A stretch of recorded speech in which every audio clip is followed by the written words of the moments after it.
Hi there, everyone. Dwayne here, and welcome to the third vlog. So,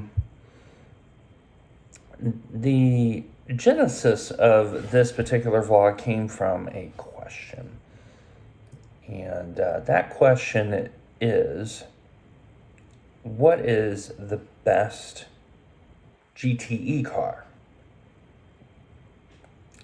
So, that conversation that happened on Discord germinated into kind of this full-blown thing that I've been thinking about all weekend. So, yes, my sinuses are still bothering me. The joy of being here in Middle Tennessee. So, hi. All about the gyro here. And the way that I'm going to answer that question is this. What do the following individuals have in common? Russell Barnes, Matt Malone, and Kurt Hall Jensen. Now, some of you that are astute are like, well, Dwayne, they post online content, they stream, and they do iRacing, and that is mostly correct. But the point that I want to drive at here is they drive the GTE car that they feel most comfortable with. And this has really made me have a rethink. As you know, we've been driving the Porsche 911 this season in IMSA. And I, for one, have had a love-hate relationship with the car. So consider that the crowd, so to speak, thinks that Porsche is the OP car, the GTE. I mean, they just did the balance of performance adjustment. They added 5 kilograms. It didn't make any difference, to be honest. Let me move the phone over just a little bit. There we go.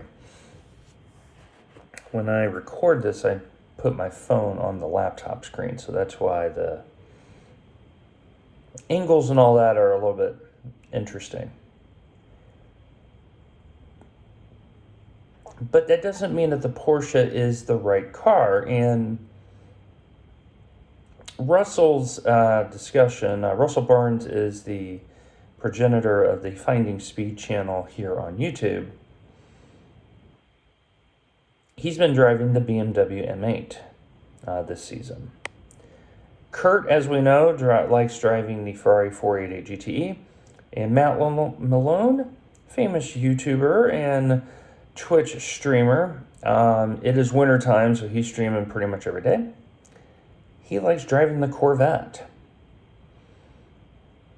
And so I decided to do an experiment. So this week, IMSA is at Silverstone. Silverstone, the general consensus is Porsche is not only OP, but it's like next class OP. We did the IMSA race there, and our lap times were not that great. We were in the 2-minute 1, 2-minute 2 range for most of the race. So I did a test session, and I decided to break out the BMW M8. So, full disclosure, I bought both the Corvette and the BMW and said, you know what, we're going to test and see how it goes out of the blocks. And the results were surprising. First lap in the BMW M8 with Craig's setup shop on the car, went out and did 2:01.8 first lap. I didn't do that in the Porsche. The Porsche, I was over 0.6 of a second slower and then started working my way down. Within 5 laps, I'm below 2 minutes in the BMW. Now, supposedly, the Porsche is the OP car, especially at Silverstone, but yet here I am driving a front-engine car, and I'm 2 seconds faster than my race pace. Now, keep in mind, both of them had race fuels. The same thing happened with the Corvette.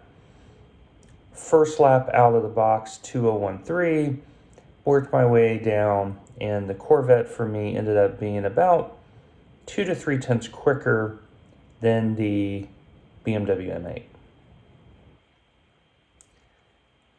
The Ferrari had a similar improvement, but not quite as quick. And so then I went back out in the Porsche. And the fastest I could get that Porsche to go was 1:59.78. It was the slowest of the 4 cars. Cue thinking emoji. So I think the thing that needs to be understood here is if you are 2,000 I rating and under, car choice in terms of the theoretical best car doesn't matter nearly as much as driver comfort and accessibility.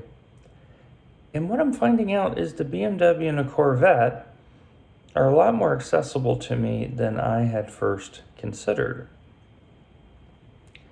And because GTE is where we want to be, we have arrived, so to speak.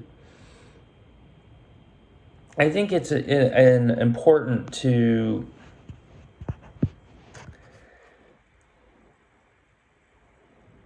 understand the implications. So my I rating has dropped 400 points trying to learn the Porsche. I think when you are sufficient skill, the Porsche is the best car of the lot as it relates to IMSA. But for me right now, it may not be the Porsche. So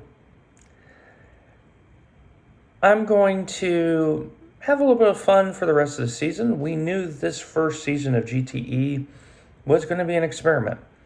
We're still going to drive the Porsche, but we're going to start driving the other 3 cars to figure out which one we're going to use for season 2. So, the TLDR. Drive the one that you're most comfortable with. You're going to be the fastest, and you're also going to be more happy. And for yours truly, it may not be the Porsche. So anyway, my friends, please take care of yourselves, especially this week here in the United States as we go through a transition from one government to the next. Regardless of which side of the political divide you're on, the one thing that I hope for is that you're taking care of yourself and taking care of one another. This week, it's a whole lot of Daytona on the channel, and I need to drive the prototype some more because the team has agreed on the setup. Now I got to see if I can drive it because the PDS setup, which I liked, none of the team could drive. They want the VRS set. So now I get to figure that out, and hopefully I can drive the car. So stay tuned. It's going to be a great week, and we'll see you later today.